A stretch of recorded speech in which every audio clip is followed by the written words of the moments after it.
안녕하세요. 빨대포스트 시청자 여러분, 저는 신규수입니다.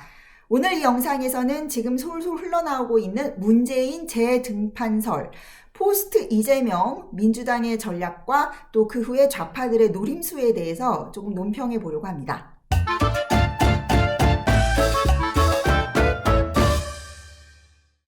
이번에 월간조선의 그 배진영 기자님께서 아주 흥미로운 기사를 쓰셨는데요. 싱크탱크 사의제가 출범을 했고 이재명 수사를 계기로 문재인 재등판설이 흘러나오고 있는데 과연 그것이 가능할 것인지, 그리고 해외에 클리블랜드 룰라, 브라질의 룰라, 푸틴 같이 다시 예전 대통령이 재집권했던 사례들을 통해서 문재인의 어떤 앞으로의 정치 행보에 대해서 논의해보는 전망해보는 기사가 나왔는데요.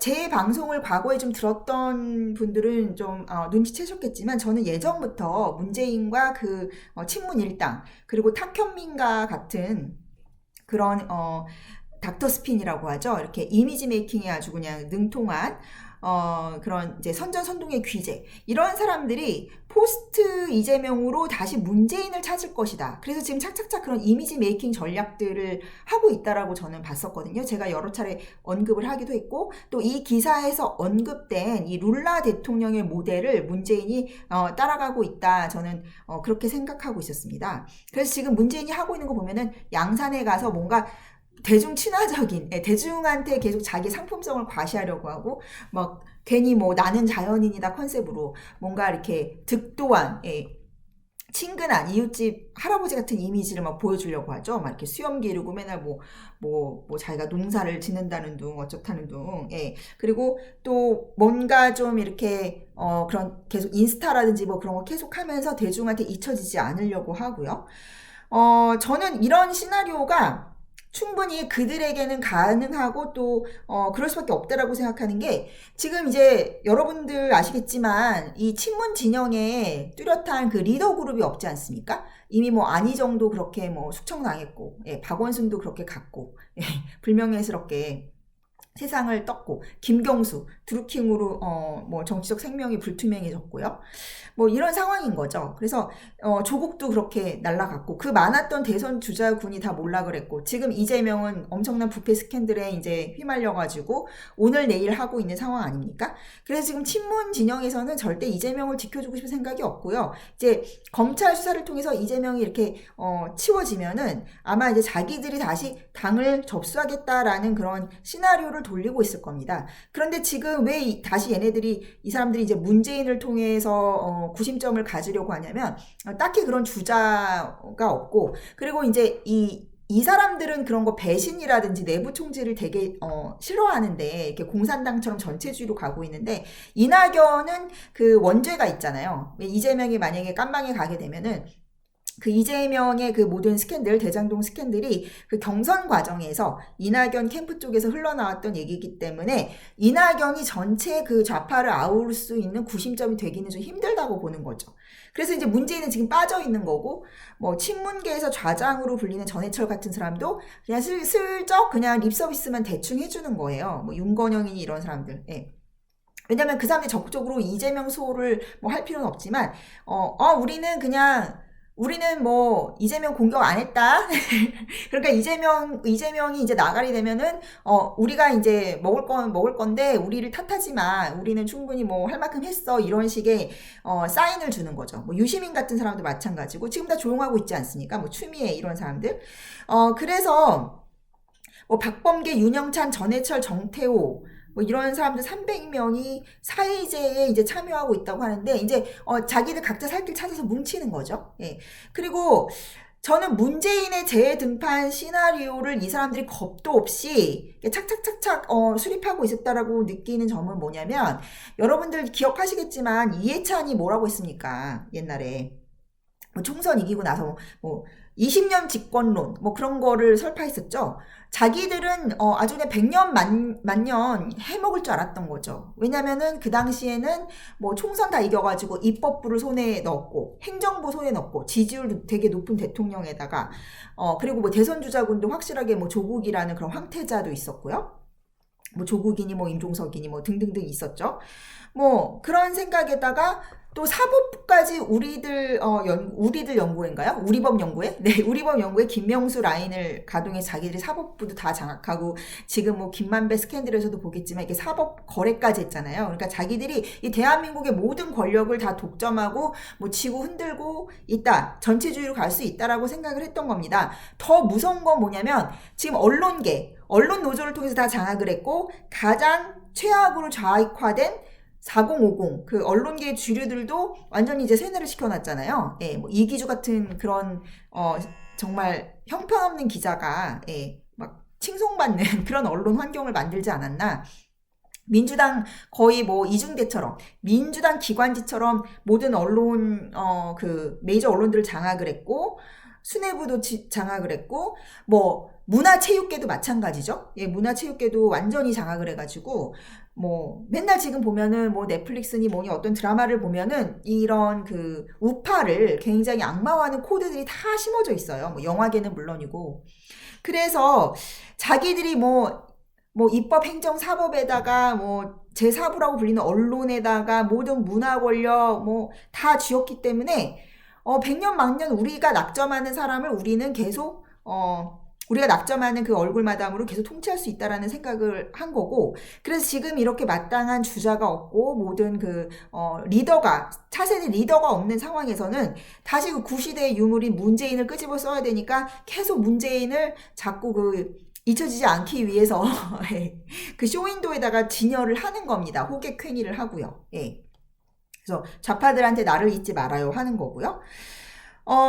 그래서 지금 보면은 전직 대통령이 임기를 건너뛴 후 다시 출마해서 당선된 사례. 그러니까 지금 이 사람들이 뭘 못한다라고 생각했었겠습니까?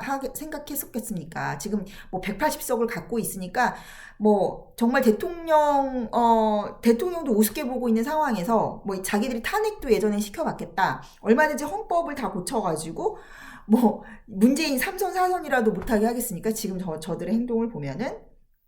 그래서 저는 그 문재인의 그 이미지 전략이 이렇게 그을린 막 볕에 그을린 막 노동하는 모습에다가 되게 뭐 수염 기르고 뭐 이렇게 구릿빛 피부에 되게 친근한 이웃집 할아버지 이미지, 그런 것들이 룰라를 굉장히 표방하고 있다고 생각했고, 또 룰라가 좌파의 그 상징 자산을 다 흡수한 좌파의 대부로서 다시 또 사법 리스크를 뚫고선 다 극복하고 다시 복귀를 해서 집권을 했다는 거에 있어서 이 사람들이 큰 영감을 받지 않았을까 싶습니다. 그래서 지금 이 시간에는 그 룰라에 대해서 조금 더 정보를 좀 드리려고 하는데요. 여기 보니까 이제 브런치라는 블로그에 되게 브라질에서 되게 오래 사신 분이신 것 같아요. 손정수님께서 쓰신 글이 찾아졌는데, 이게 무려 2016년도 벌써 뭐 한 7년 전에 쓰셨던 6년 전쯤에 쓰셨던 글입니다. 영웅인가 도둑인가, 룰라 그리고 브라질. 그래서 그 당시엔 또 우리 저 공교롭게도 그 당시에 이제 브라질에서 그 룰라의 후임 대통령이었던 지우마라고 최초의 여성 대통령이었다고 해요. 그 지우마 대통령이 탄핵됐을 때 또 우리나라도 최초의 여성 대통령이었던 이제 박근혜 대통령이 탄핵을 당했는데 둘 다 여자 대통령이었다. 그래서 좌우만 바뀌었지. 뭐 탄핵을 당했고 뭐 어떤 비리에 연루됐고 골수 지지파를 등에 업고 일방 통행하다가 민심에 무너졌다 등등, 뭐 약간 이제 여러 가지 공통점이 있다라고 이렇게 쓰셨어요. 근데 어쨌든 이분은 뭐 한국에서 어떤 정당을 지지하는지는 잘 모르겠으나 이분은 이제 브라질에서 오래 사셨던 분이기 때문에 그 룰라에 대한 어떤 서구 미디어라던가 뭐 우리나라도 보면 위키피디아 같은 데 보시면 아시겠지만 그 좌파 성향의 사람들이 글을 많이 올리고 뭐 글 쓰는 사람들이 좀 좌경화돼 있어가지고 룰라에 대한 되게 좋은 점만 많이 부각돼 있어요. 뭐 그 사법 리스크, 룰라의 그 재판도 뭐 룰라가 음모론적으로 당한 것이다, 그런 식의 이제 룰라는 뭐 죄가 없다 이런 식의 것을 하고 있는데, 실상을 알고 보면은 룰라가 했던 그런 행동들이 제가 이렇게 말씀드리겠습니다. 룰라가 이 되게 독재 정권이라든가 군사 정권에 투쟁했던 거, 그리고 이렇게 승리하기까지는 김대중이 걸었던 길과 너무너무 유사하고요. 그리고 이제 대통령이 되고 나서 이 통치하는 방식은 노무현하고 너무 비슷합니다. 예. 노무현도 좌파의 지지를 얻었지만은 굉장히 그 당시에 뭐 좌측 깜빡이 켜고 우회전한다 뭐 그런 식의 평을 많이 들었잖아요.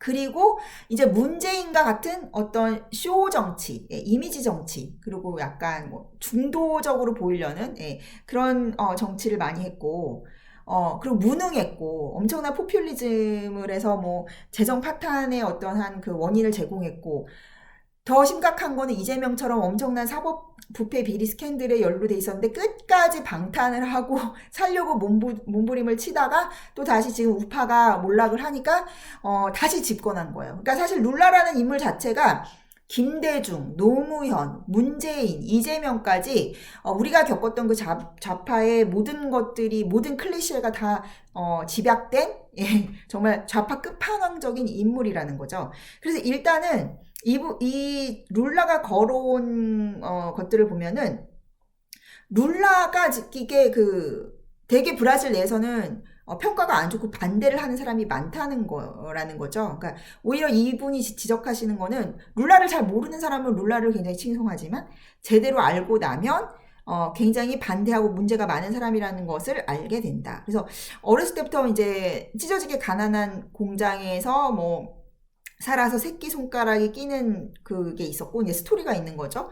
근데 이제 젊은 나이에 뭐 금속노조 출신이래요. 금속노조 임원에 선출돼서 이 말빨이 좋고 하니까 카리스마를 발휘해서 정치에 맛을 들였다. 그리고 뭐 파업주도 하고 맨날 뭐 해방신학이니 노조니 뭐 이런 걸 통해서 노동당을 창설을 했는데 군사정권에서 뭐 깜방도 갔다가 무혐의도 됐다가 그래가지고 수차례 이제 주지사도 도전하고 대선도 도전하고 뭐 김대중처럼 삼수사수 하다가 우리나라처럼 이제 브라질도 88년 89년도 그쯤에 이제 그 군사정권이 종식되고 직선제 처음으로 대통령 직선제가 그 당시 그때 이제 실시됐다는 거예요. 그러니까 굉장히 그 브라질의 그 좌우 대립도 브라질이 우리나라보다 훨씬 좀 못 살고 포퓰리즘의 단계가 좀 매운맛이긴 하지만 굉장히 좀 유사합니다. 전 세계적으로. 그래서 이제 룰라는 각종 미디어에서 무너진 공산주의를 지지하는 낡은 인물 그리고 투쟁 일변도의 좀 강성적인 인물로 프레임이 됐었다고 합니다. 그러니까 좀 김대중 대통령하고 비슷하죠. 김대중도 용공이니 뭐 빨갱이니 그런 식의 어쩌기 좀 약간 굉장히 극렬한 강한 이미지가 있었는데 뭐 본인이 되게 보수랑 손을 잡고 자민련이랑 손을 잡고 또 뭐 DJ와 함께 춤을 되게 뭐 약간 그런 부드러운 이미지 전략을 취해가지고 그걸 극복했잖아요. 비슷해요. 룰라도 그 89년도에 다시 대전에 도전을 하는데 그 당시에까지 계속 패배하는 거예요. 그러니까 89년, 94년, 98년까지 계속 대선에 도전했지만, 계속 이미지 도둑이라는 말을 듣고, 공산당이라는 말을 듣고, 그랬다가 2002년도에 이제 우리나라에서 노무현이 당선됐던 해죠. 그 당시 유명 광고인, 그러니까 광고업계에서 유명한 인물을, 이렇게, 영입해가지고 룰라 자신을 새롭게 재포장했다. 그래서 빨간색을 분홍색으로 교체하고 좀 더 우리는 중도적이야, 중도 좌파, 나 그렇게 그렇게 강성 아니야? 이런 식으로 이제 이미지 메이킹을 해서 집권을 하게 됐고 또 재밌는 거는 김대중이 그 자민련하고 그 충청 호남 연대를 했듯이 그 자민련은 오히려 더 보수색이 강경한 이회창 그 당시 한나라당보다 더 보수 쪽이었잖아요. 똑같이 이 룰라도 이 보수의 분열, 전통적인 보수 세력들하고 손을 잡아가지고 보수 대통령을 이겼다는 거예요. 그러니까 너무너무 비슷하죠. 그랬는데 이 사람이 집권하고 나서는 그런 자기 개인적인 인기 이미지 이런 거를 많이 내세우면서 또 이제 신자유주의 물결을 타고 조금 이제 좀 우익적인 그런 정책을 많이 해서 서구 사회도 예쁨을 받은 거예요. 그러니까 그 브라질 사람들이 평가하는 것과는 달리. 그리고 이제 뭐 이렇게 우리나라 기본소득 같은 정책을 해가지고 뭐 저소득층 지원하는 정책을 많이 해가지고 뭐 강력한 지지층을 이제 확실한 지지층을 결집시켰고 이 사람이 이제 브라질의 북동부 출신인데 거기가 그 노동자 계급층이 되게 많고 전통적으로 좀 탄압받았던 지역이에요. 이런 지역 구도도 우리나라랑 되게 비슷하죠. 영호남 갈등처럼요. 그래서 그 확실한 지역 기반과 그 계급적 기반을 가지고서는 또 그런 뭐 그 강남 좌파들이 막 유행했을 때 그런 지식인들이랑도 손을 잡고 보수의 또 분열도 노리고 이런 거 다 연끌해가지고 집권을 한 후에 그 당시에 이제 중국의 경제 붐을 타고 이제 브라질 경제가 그 당시에 이제 전 세계적인 호황기에 같이 이제 좀 이익을 받는데 그것 때문에 지지율도 굉장히 높은 상태로 이제 임기를 마쳤고 그랬는데 그 후에 그 지우마라는 여성 대통령이 굉장히 좀 독단적이고 파퓰리즘적인 걸로 해가지고 경제 다 망하고 또 여러 가지 부패 스캔들도 나고 여기도 보니까 똑같더라고요. 이 나라 돈 쇼킹해가지고 그 좌파 조직들 노동당 조직들 다 먹여 살리고 그리고 무능한 사람들 내각에 집어넣고 또 공부 못하는 사람들한테는 기회를 줘야 한다면서 외무고시에서 영어를 빼버렸대요. 우리랑 무역하려면 포르투갈어를 배워라. 아니 브라질이 자기네 무슨 나라에 고유 언어가 있는 것도 아니고 자기들도 그 식민지 시절에 썼던 그 제국의 언어를 쓰는 주제에 저 우리나라 그 반일선동과 비슷하지 않습니까? 그리고 이제 공부 못하는 사람들도 공무원 될 수 있어야 된다라니까 뭐 그런 자격도 다 그냥 철폐하고 대학 안 나와도 뭐 고위 공무원 될 수 있어 뭐 그런 식으로 좌파들이 막 뭐 공공의대 하자는 거나 뭐 조민 같은 애들 그런 음서제로 의사 만들려고 하는 거랑 똑같죠. 그리고 자기의 오랜 노조 친구들을 비전문가인데 전문직에 임명하고 그러니까 나라가 완전 난장판이 난 거죠. 그래서 뭐 2002년부터 시작된 경제 호황 때문에 브라질 국민은 먹고 사는 것에는 큰 지장이 없었지만 지금 시점에서 보면은 전임 대통령이 기획하고 시행했던 것을 자기 이름만 바꿔서 포장만 잘해서 자기 공치사 하고 이미지 정치만 하고 그리고 그 당시에 이제 돈을 많이 뿌려가지고 브라질 국민들이 굉장히 그 공짜 돈에 공짜 밥에 길들여졌다는 겁니다. 그리고 엄청난 또 뭐 그런 범죄 스캔들, 무슨 시장이 납치된 지 이틀 만에 총상을 입고 시체로 발견됐고, 근데 그 살인사건이 파헤칠수록 노동당과 연계됐는데, 그래서 7명이나 사망을 했대요. 연루된 사람들이 막 경찰, 뭐 목격자 다 죽었는데, 그 숨진 시장의 가족과 형제들이 이제 돈을 이렇게 빼돌려가지고 국가기관이나 국영기업에서 빼돌린 돈이 노동당의 비자금으로 들어갔다. 그래서 기부됐다. 그래가지고 막 그 뒤를 캐는데 룰라는 계속 미꾸라지처럼 빠져나갔다는 거예요. 근데 이제 룰라가 결정적으로 그 실형을 살게 된 것은 국영기업, 석유기업에서 이제 뭐 리조트를 받았다. 뭐 이런 식으로 그게 이제 그 뇌물을 받은 게 이제 포착이 돼가지고 실형까지 살았는데 그 모든 혐의에서 이제 미꾸라지처럼 빠져나가고 그랬는데 이제 룰라와 그 세력들, 그 잔당들은 지금 꼭 똑같이 이재명이 얘기하는 것처럼 우리는 죄 없다. 그리고 이거 우리가 개인적으로 쓴 게 아니고 이 정치 조직이 돈이 필요하니까 우리 노동당을 위해서 쓴 거다. 지금 이재명이 하는 말과 똑같지 않습니까? 그러니까 그리고 공부 못하는 사람들 비전문가들로 자기 측근들로 이렇게 중요 보직들 다 차지하는 거 그리고 자기 아들들 평범한 뭐 교사나 대학생 이런 애들을 국영 그 통신기업에다가 CEO로 꽂아 넣고 뭐 여러 가지로 지금 우리나라의 좌파들이 했던 것들의 모든 총체라고 할 수 있는데 그래서 제가 주장하는 것은 제가 예측하는 것은 만약에 우리 그 우파 정권이 윤석열 정권이 브라질처럼 무너지게 되면은 다시 또 이 문재인 시즌2가 되고 또 좌파들 이렇게 돈을 수킹하고 조폭들로 인해서 어떤 그런 비자금 스캔들에 연루된 사람들이 그렇게 또 지금도 많이 죽었지만 더 영문도 모른 채 죽음을 당하고 뭐 그런 게 이렇게 계속 리플레이 될 것이다라는 것이죠. 그래서 이번에 우리가 지금 주목해서 봐야 될 것은 어떻게 해서 이 브라질의 좌파가 다시 재집권을 하게 됐는가.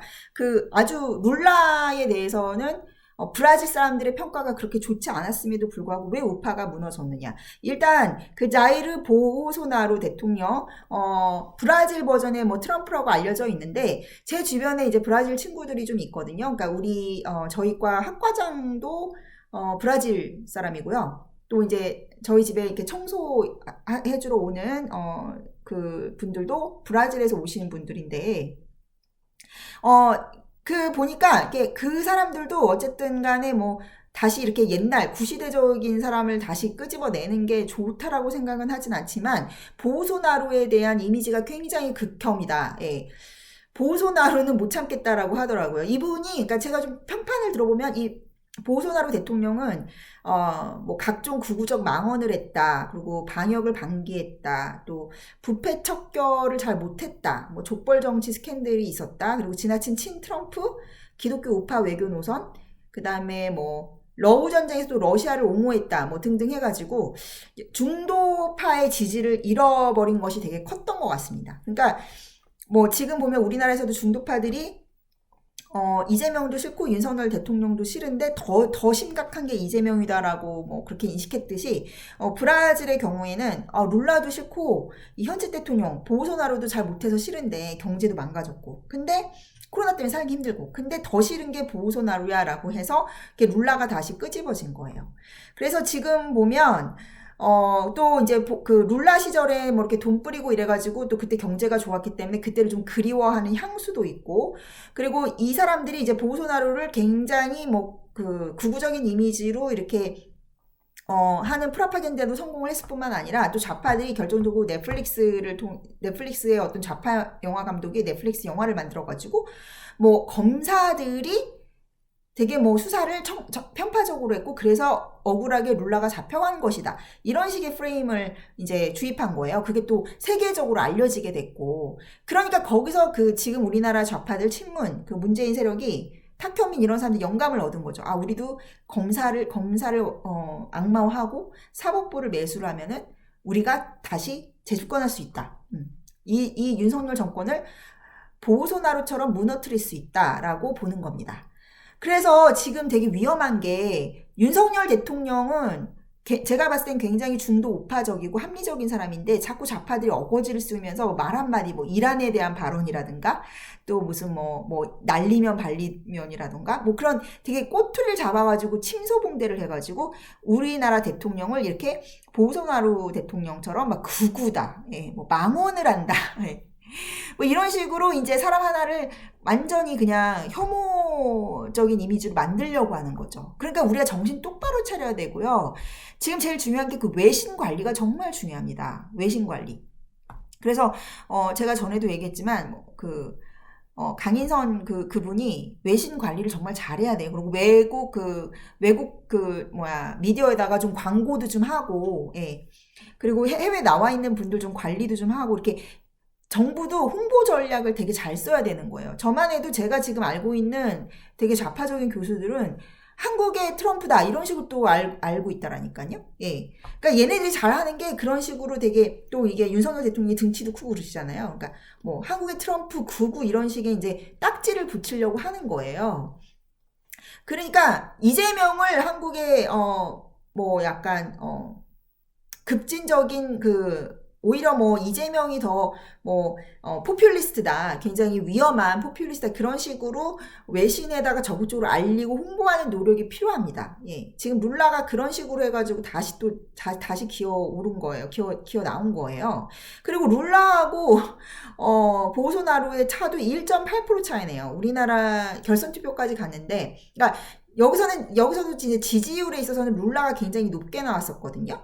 우리나라에서는 여론조사할 때는 우리나라는 반대였죠. 윤석열 대통령이 되게 높게 나왔었죠. 그러니까 이 보소나루 같은 그런 뭐 이미지를 이재명이 가져가게 해야 되는 겁니다. 우리나라는 외신에 있어서는. 예. 그래서 이제 룰라가 뭐 1.8%의 차이로 아주 그냥 신승을 했는데, 우리나라와 상황이 너무 비슷하죠. 이 양극단이 대립하고 있는 것이. 그래서 지금 보면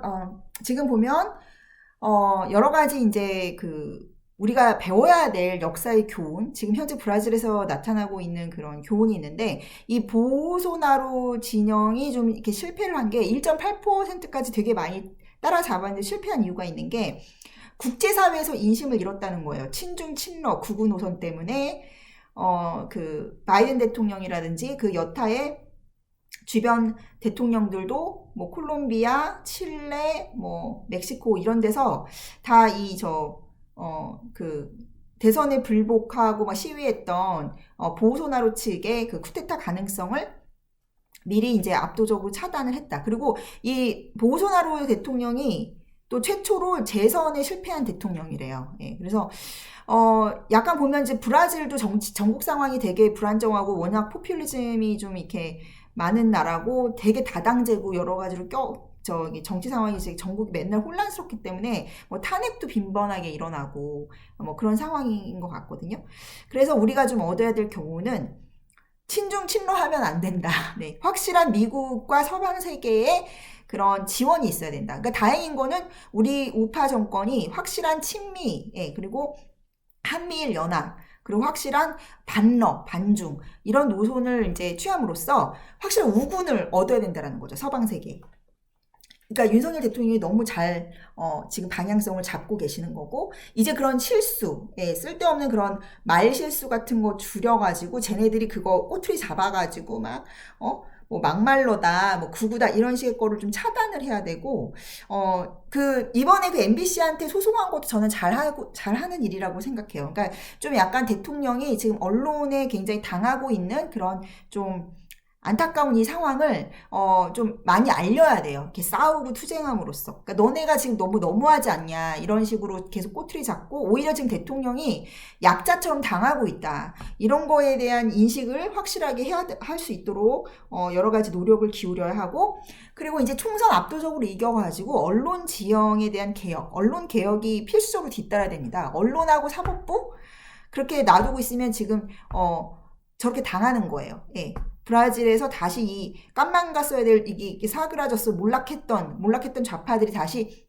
부활의 빌미를 준 게 언론과 사법입니다. 그러니까 지금 좌파들이 언론 권력, 이 사법 권력 절대 놓으려고 하지 않는데 총선을 압도적으로 이겨서 그 힘으로 언론 사법까지 확실히 개혁을 했을 때 우리나라의 안정적인 그 우파들의 권력 기반이 다져지는 것이죠. 그리고 더 중요한 거는 이 문화 전쟁인데요. 저번 그 조국 사태라든지 뭐 대선 때도 계속 그 큰 어떤 우파 진영의 기여를 유튜브가 했다고 한다면 저는 정말 가세연을 뽑지 않을 수가 없는데, 어제는 그분들이 어떤 아젠다를 하나 던졌어요. 우파도 문화 전쟁을 해야 된다.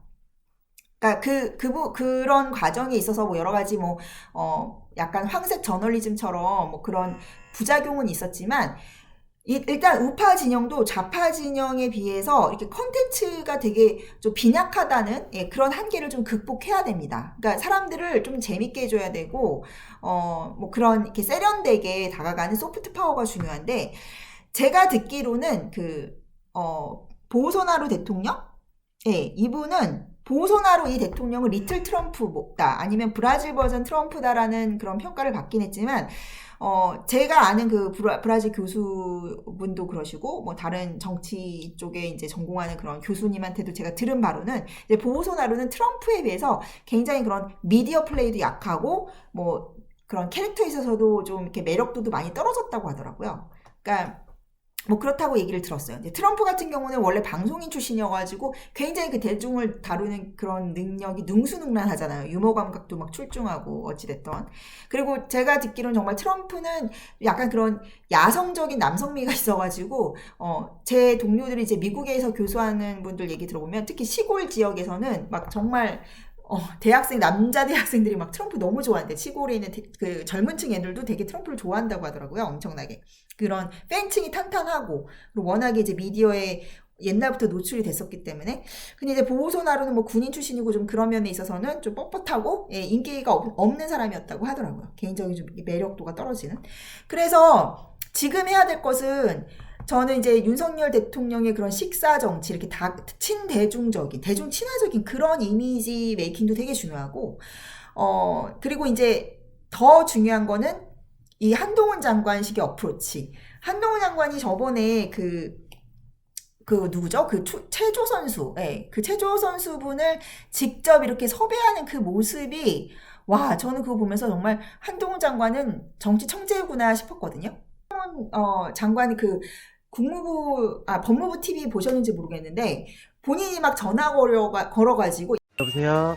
예, 혹시 양학선 선생님 되시나요? 네, 맞습니다. 양학선 선수의 그 스토리텔링을 딱 이렇게 소개를 하는 거예요. 그분의 스토리를. 그러니까 그분이 계속 오래 꾸준히 했다라는 거. 예, 그래서 법무부도 어떤 하나의 나라의 중추적인 기관으로서 예, 이름도 변하지 않았고 항상 한결같이 어떤 이게 국가 기반의 토대가 되는 그런 조직이었다라는 거를 이렇게 적스타포즈 하면서 이게 뭐라고 할까요? 이렇게 매치시키면서 본인이 이렇게 하는데 너무 멋있는 거예요, 그게. 그리고 그런 정치인은 과거에 없었죠, 보수 쪽에. 네.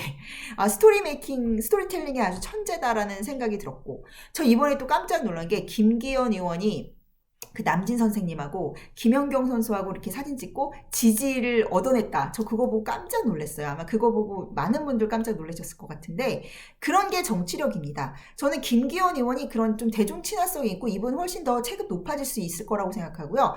너무 다행인 것이 김기현 의원이 어떤 강성 극우 이미지도 아니고 뭐 대통령의 뭐 엄청 측근 이미지도 아니고 뭐 십상시 이미지도 아니잖아요. 심지어 이분은 윤핵관도 아니에요. 예, 윤핵관도 아니었고 오히려 저는 그 한때 준석파파라고 불렸을 정도로 어쨌든 간에 그 이준석마저도 대선 승리를 위해서 이렇게 품고 가려고 했던 외연의 확장을 위해서 품고 가려고 했던 그런 어떤 되게 오픈마인드된 그런 생각이 굉장히 저는 이 보수 진영의 활력이 될 거라고 저는 생각하거든요.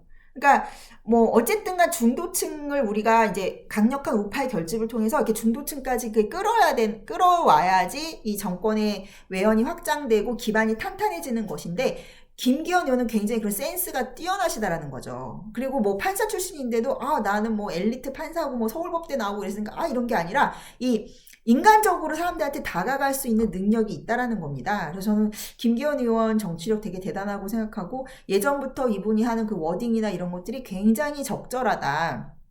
그런 생각을 많이 했는데 김연경 선수가 누굽니까? 엄청난 팬덤도 가지고 있고 뭔가 뭐 걸크러쉬 요즘 되게 트렌드인 그런 센 언니 걸크러쉬 막 뭐 입도 되게 걸고 막 그런데도 불구하고 오히려 그것이 더 호응을 얻는 그런 스타일이고 또 본인이 되게 여성 체육인으로서의 어떤 자부심이라던가 자기의 커리어에 대한 그런 자존감도 되게 있는 사람 같아요. 그래서 되게 요새 트렌드 최전선에 있는 그런 언니 이미지, 누나 이미지인데, 이 김연경 선수가 이제 김기현 당대표 지지했다라는 거, 당대표 후보 지지했다라는 거 자체가 정말 사건이죠. 그래서 지금 보니까 좌파 커뮤니티들이나 그 여초 커뮤니티가 완전히 지금 멘붕됐다고 해야 되는데요. 이런 식의 멘붕을 많이 일으켜야 됩니다.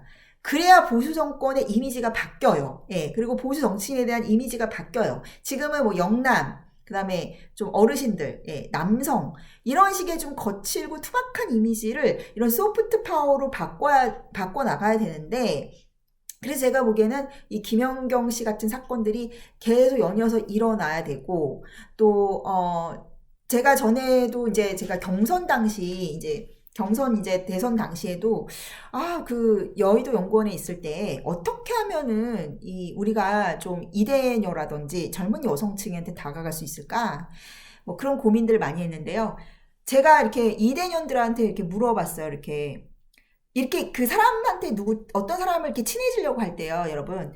막, 어떤 목적을 가지고 다가가면 안 돼요. 그러니까 뭐 보험 판매하시는 분들도 그렇고, 뭐 자동차 판매하시는 분들도 그렇고, 고객 관리를 자동차 살 때쯤 됐으니까 아니면 뭐 보험 들 때가 됐으니까 그럴 때 하는 게 아니고 늘상 한다고 하잖아요. 그러니까 그런 일상적인 그런 접점을 많이 만들어야 되는데요. 제가 그 당시 이대녀들을 이렇게 보니까 걔네들이 지금 막 빠져있는 게 그 당시에는 그 수우파라는 프로그램에 빠져있는 거예요. 그래서 그게 스트릿 우먼 파이터라고 이제 그 걸크러쉬 그런 트렌드인데 막 되게 그 댄스씬에서 이제 무명으로 계속 이렇게 춤을 춰왔던 그런 여성 댄서들의 어떤 스토리. 예. 그러니까 우리나라의 그 오디션 프로그램의 스토리 있잖아요. 약간 그 원한 스토리, 되게 막 한 맺힌 스토리, 막 엄청난 무명 기간을 겪고 맨날 눈물 젖은 빵을 먹고 막 이랬는데 월급은 뭐 몇십만 원 받았는데도 나의 열정을 위해서 뭐 이 씬을 지켰고 그래서 뭐 되게 인정받는 사람이 됐다. 이제 그런 거에 사람들이 막 열광을 하고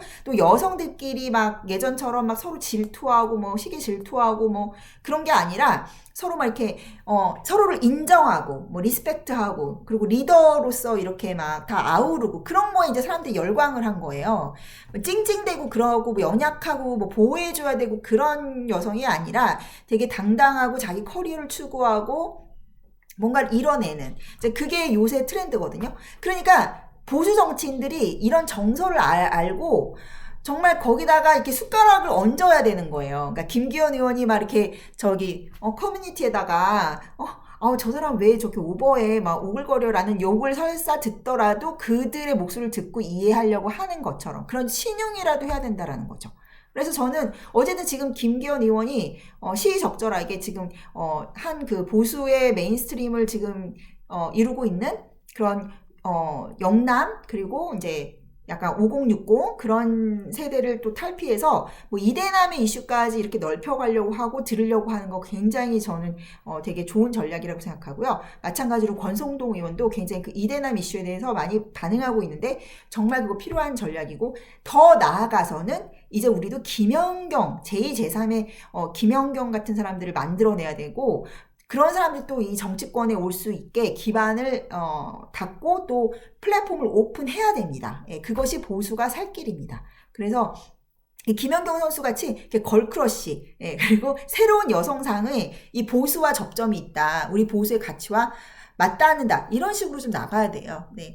그래서 저는 이번에 너무 한동훈 장관이라든지 김기현 후보 그리고 이렇게 뭐 김연경 선수 이야기 그런 거에서 보수가 나아갈 방향이 이미 그 단서가 다 나왔지 않은가 싶습니다.